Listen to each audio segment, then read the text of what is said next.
Самацгано та бүхэндээ энэ өдрийн мэндийг хүргье. За намайг Урнаа Огта болгоо гэдэг Өвөр Монголын Шилийн гол аймгийн Шулуун өвөө цаан хушнаас ирсэн. Эдгээр би Швед улсын Стокгольм хотод амьдарч байна.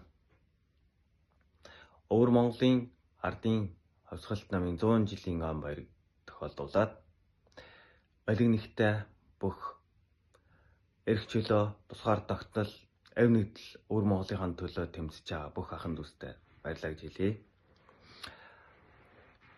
Хэдий бид бүхэн их нутаг элгэн садантайгаа уулзах чадахгүй ч гэсэн тэр хүмүүсийнхээ эрх чөлөө, тусгаар тогтол, өв суулийнхын төлөө дуу хоолойн болж тэмцээр ирсэн.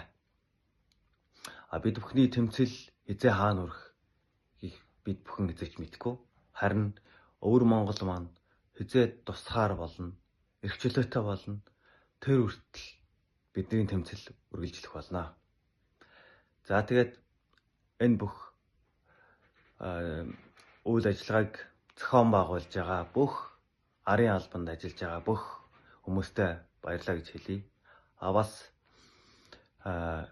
хүний эрхийн тэмцэгч, хүний эрхийг дээдлэгч бас бид бүхний